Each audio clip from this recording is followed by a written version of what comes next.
coldly said that she thought I had reached out to apologize about what happened when we were younger. I was confused. She callously said, in front of my fiance, that she stopped talking to me and cut contact with me because of what happened with her boyfriend when we were in high school. My fiance asked what happened, and she told him that I kissed her high school boyfriend during a summer that I was in the state and stole him from her, leading her boyfriend to dump her over text. She went on to say that if I didn't have an apology, she wasn't interested in speaking with me. She excused herself and paid for her meal. When we got home, I was fuming that Mona was still upset by something that I couldn't even remember and that she misconstrued. My fiance told me that I didn't mention this stealing boyfriend thing and asked if I ever apologized for it. I admitted that at the time I didn't, but I didn't think it was that big of a deal. We were kids, it was a high school relationship, they were only dating for 8 months, and he made the first move. My fiance told me I was the asshole. I think otherwise because it was literally a blip of time so long ago, and I assumed Mona would have understood my side. It was over 10 years ago. We were 15. Am I the asshole? Yeah. I like how she's like, just get over it. Yeah. It was only 240 days of your life with this person. Yeah. It was nothing. That was some quick math. I feel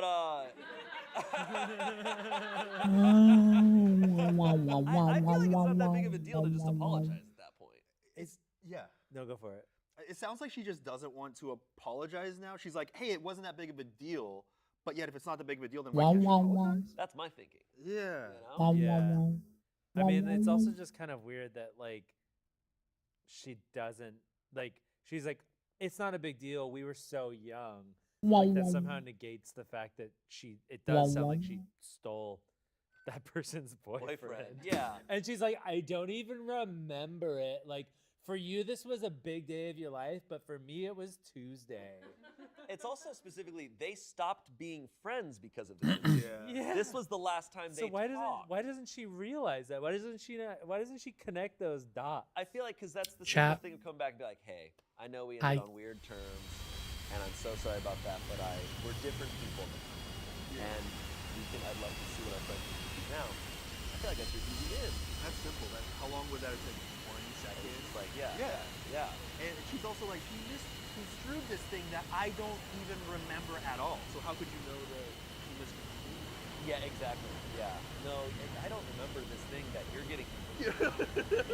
It also feels like she's kind of not really caring about this friend and more like wanting the nostalgia factor for her wedding, maybe? Like what her friend represents to her. Yeah, it's like, oh yeah, memories. I want to have those at my wedding. I'll throw those in. What the fuck? Without actually considering freaking pop. Yeah. Just like a little collectible. Yeah, when we reconnected, I should not have bothered, communicating or. I just killed an enemy. Of our history. I should just get over it. Yeah, get over it. It was, look, yeah, we worked together for 12 years. Who cares? Yeah, Get over it. There's some comments here. It was over a decade ago, and also it was her who was hurt, not me. So surely she must be over it by now. That's someone who quotes. Okay, yeah. She's saying. Someone says, still upset by something I couldn't even remember, and that she misconstrued. Girl, pick a side because that just gave me whiplash. Yeah, exactly. Yeah. As you pointed out. Yeah. I feel like that happens a lot in these Am I the Asshole stories. They trip up over their own words, and they'll. Because they're not telling the truth. Yeah, They're not being complete. she either does remember it. She probably does remember it. Oh, absolutely. Right? Yeah, they're just not being reliable narrators. She literally knew that they were dating for 8 months, that he made the first move, all of these. She remembered all these specific details. Yeah. She vividly remembers this. Yeah. I think she also saw this as an opportunity to just kind of like let this guilt float away. And be like, yeah, it didn't matter, right? Yeah. Well, even posting it was her trying to get other people to be on her side about it, Right. so she didn't feel anything. Exactly. She's just not accepting responsibility. Did she do any follow-up or anything? No follow-up. She was like, did not get the support that I needed. No, I think she was. The verdict was asshole, so I think she left. I think done. And that got cross-posted on Am I the Devil, which is where the worst Am I the Asshole stories go. I wouldn't qualify it as the worst. Not anywhere near. Just ones where they're clearly the person posting is like clearly the asshole. Yeah. And our next story was also cross-posted on Am I the Devil. Also, Ooh, okay. check this out. Am I the asshole for hosting an alternative reception for my daughter's vegan and alcohol-free wedding? Huh. Okay. Oh, Yeah. okay. My daughter and her fiance are planning on having a vegan and alcohol-free wedding, which caused an uproar within our family. What you? Oh, you need the alcohol. Yeah. Many of our family members and friends are meat eaters and enjoy having a drink or two, and they feel uncomfortable and unaccustomed to the restrictions being imposed on them. They feel like they won't be able to fully enjoy the wedding and that it is not a true representation of who they are. I understand my daughter's choices and respect them. I respect my daughter's choices, but I also want to make sure that everyone feels comfortable and happy. After much discussion with my family and friends, I decided to host an alternative reception at my house where meat and alcohol are going to be served for those who are unhappy with my daughter's reception. I made it clear that this is an optional event and that everyone was welcome to attend or not. Many guests are choosing to attend the alternative reception instead of my daughter's reception, which is making her feel completely distraught and angry. She thinks that I have disrespected her and her partner's choices and is accusing me of trying to sabotage her wedding. I told her that this is not the case and that I am simply trying to provide the wedding guests with more options. She insists that I should have supported her decision and made sure that everyone was comfortable with it. My daughter is threatening to disinvite me and my husband from the wedding if I do not cancel this alternative reception, and I am now unsure if I am doing the right thing. I want to make sure that everyone is happy, but I also don't want to create an unnecessary rift with my daughter. Am I the asshole for hosting an alternative reception? I have lots of thoughts. Yeah. The fact that it was competing, that's my biggest issue is that it was competing. I don't think it's like, see, I don't see them as competing things, but I have an issue with the people that went, okay, Return to hanger. I'm just not going to go to the actual wedding and I'll just.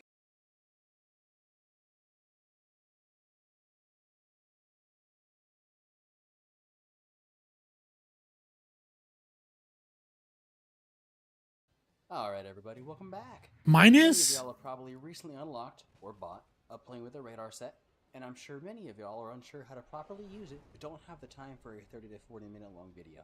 If that's the case, then that's what I'm here for, with a video of less than 10 minutes and just the basic stuff you need to know how to use your radar. So, first of all, here is your typical radar screen. It can come in either a rectangular form like mine here, or a conical form. Both work, of course, but the rectangular one is larger and is easier to read, so I would personally recommend it. You can change the setting and options. Just search rectangular and it'll pop up, just like it did right here. It's just a toggle, so it should make it nice and easy. Now, the typical mode for your radar shows as SRC, or search mode. This is also known as pulse mode, will be found on almost every radar found in a game. This is the mode you have access to on early jetted radar, such as the F3H, F4C, and MiG-21S. This mode works in all aspects and is the preferred mode on high altitude. However, it is susceptible to ground clutter and can also be chaffed. Many early jets will only have this mode with no other option to choose from. However, in most cases you can adjust the parameters of the radar, such as the search parameters here in the top left. This is mostly useful for radars that scan a very large area of the sky. It allows you to expand or shrink the scan pattern. One advantage to this is that it usually speeds up the process of scanning a smaller area, and allows you to more easily lock targets in front of you, especially on planes that lack an ACM mode. More on that in a bit. Another fairly universal option is for range. In this case, I swapped it from 19 to 90 kilometers. This, obviously, lets you lock people further out. In most cases, the extreme range is unnecessary. Anything over 80 kilometers are overkill. And to be quite honest, most of the time you can usually run somewhere around 40 to 50 kilometers and be totally fine, as engagement ranges on most maps aren't usually further than this, even when you're doing VVR, although at 12.0 it may be necessary. I've gotten kills for up to 60 kilometers with the R27 personally. Yeah. Just to note, this does not 'Kay. change the power output of the radar, it only changes how the range is displayed. Your power will not be higher if you have a high range on a small map. Whatever the size of the map is, adjust your radar accordingly. You'll note you can adjust these by the little pieces next to the values. Bruh. If there's none there, you can't change the range or the search pattern. Now, when a contact shows up on your radar, it'll show one of two types of contacts. One has two horizontal lines or vertical lines. This is a friendly contact. The other will be a single line with two vertical lines next to it. This means in almost all cases that this is an enemy. One thing to note is that not every aircraft has IFF. This means identification friend or foe. So, on these aircraft, all radar contacts will show as enemy. This is not an issue in modes with markers like RB, but for sim players, you should definitely check before firing on a target. Two examples of these planes are the F-5E and the Sea Harrier, and you can check in the X-ray by simply hovering your mouse over the radar in the X-ray. Some radar modes may also not have IFF, such as your ACM mode or pulse Doppler and early pulse Doppler jets like the F4J. Now, when you want to lock an enemy, it's rather simple. All you have to do on most radars is press lock radar /IRST on target, and it will lock. Yeah. Okay.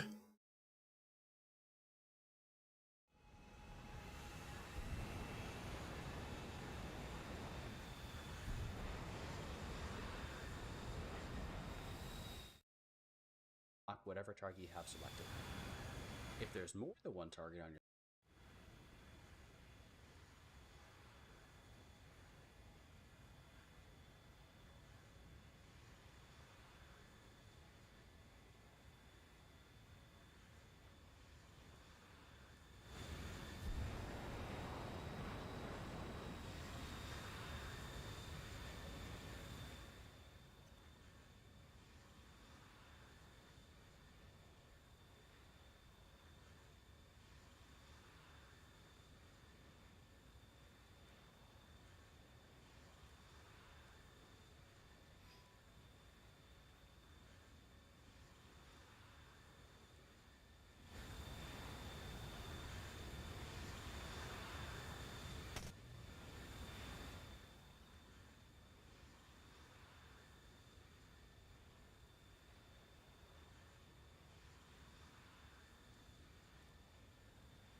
Bro, I'm lucky.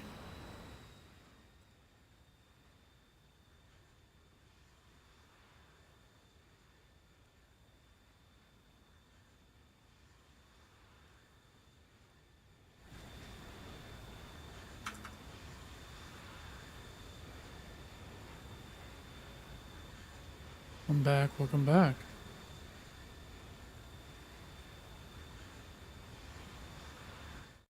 screen, you can press select radar /IRST target to lock, and it will cycle the targets for you. On some early Soviet radars, however, pressing the lock button simply gives you a box around your crosshair, which you can center on underneath the lock. This is essentially ACM mode. Speaking of which, your ACM, or Air Combat Maneuvering Mode, is an You fell asleep? in radar sets, which gives you a box around your crosshair. Any target that enters it will be immediately locked. This includes friendlies. It's very useful in dogfights, however, I wouldn't recommend growing too reliant on it. Many players are incredibly reliant on it, and while a lot of opponents such as the Phantoms or F-16 is not as much of an issue with their 19-kilometer lock range, on planes such as the F-14 with only 9-kilometer range on the ACM mode, it can be a huge disadvantage in dogfights, especially since the range of the AIM-7F allows you to comfortably engage more than twice that distance at a bit of altitude.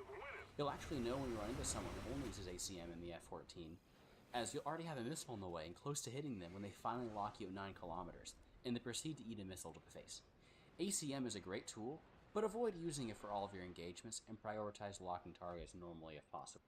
You still definitely want to bind that, and it is radar /IRST beyond /within visual range combat. A mouthful, I know. Next, we run into PD or pulse Doppler modes. Compared to the normal search mode, this mode looks at speed differences and is not affected by ground clutter. It is susceptible to notching, however, which is when a plane flies perpendicular to your radar. This makes the closure rate similar to that of the ground and allows the plane to blend in with terrain. This is why, usually at altitude, search mode is preferred, as you are unable to notch this mode. Not all pulse Doppler is equal, however. Pulse Doppler head-on, or PD-HDN, is the most common. This is what's known as a high PRF mode. I'm not going into the details here, but essentially, by fluctuating the amount of pulses per interval, radar is able to improve its detection at different angles. Pulse Doppler head-on is best in a head-on, as the name suggests. It provides plenty of power and is good at range, but it requires more speed difference to maintain a lock. PD, or Pulse Doppler, is a medium PRF mode. This is more of a balanced option and is much better at maintaining locks against slower targets or in rear aspect. It's also more difficult to notch. The MiG-29 and Yak-141 are currently the only two planes to have both Pulse Doppler modes. Almost every other plane has Pulse Doppler head-on, and the F-16 and other planes with its radar have only pulse Doppler. In planes which have more than one radar mode, you can switch modes using change radar/IRST mode. Ba ba ba ba ba ba ba ba la la la la la la la.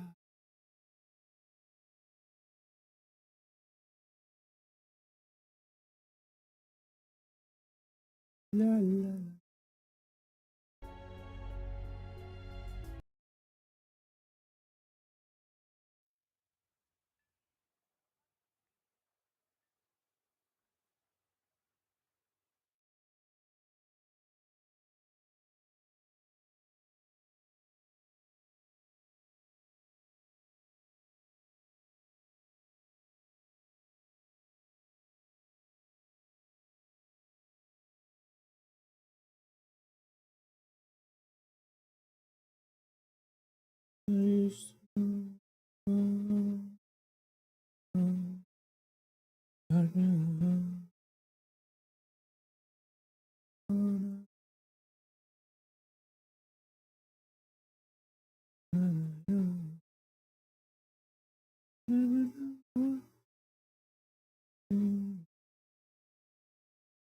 Next to you.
In most cases, this will swap between search and pulse Doppler, or search pulse.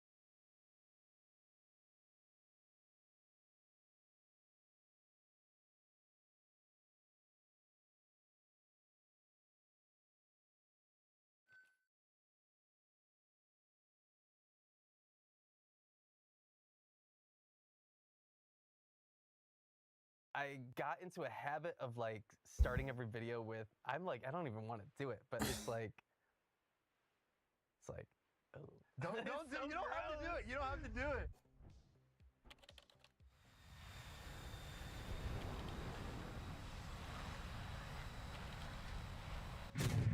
This episode is sponsored by BetterHelp Online Therapy. Visit betterhelp.com/Padilla because sometimes existing is exhausting.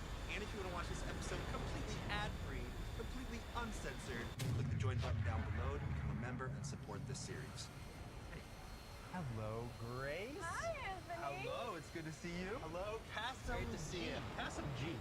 Yeah, Specifically, there's a G. because my last name is like 17 consonants in a row, so I just tried to make it easy. Hello, Tiger. It's been a minute. Do you like this? We've already spoken.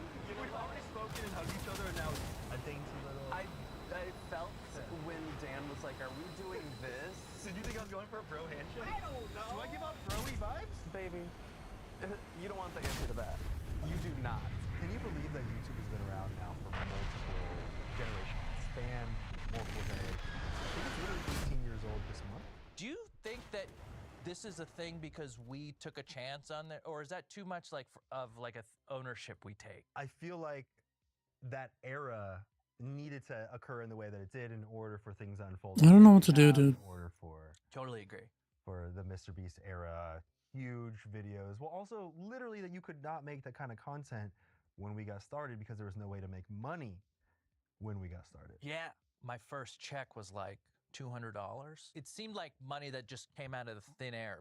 And I all of don't a know what sudden, I should my play. perspective on like where I should be focusing my energy changed I don't know if I overnight. And I should. was like, this thing that was happening on YouTube was way more exciting. Would you consider yourself an OG YouTuber? Like, is there a way to describe the era that you came from? I would not consider myself an OG YouTuber because I remember making videos while I was in undergrad and taking an editing class. I remember seeing like Michael Buckley and iJustine and Olga and Kasim and not you guys so much. No Hey, offense someone needed for- to say it. So I feel like, yeah, it was kind of. I'm gonna head off, guys. second I'll talk to you wave, later. See you maybe, tomorrow. 'cause I also ended Good up getting night. a job at the time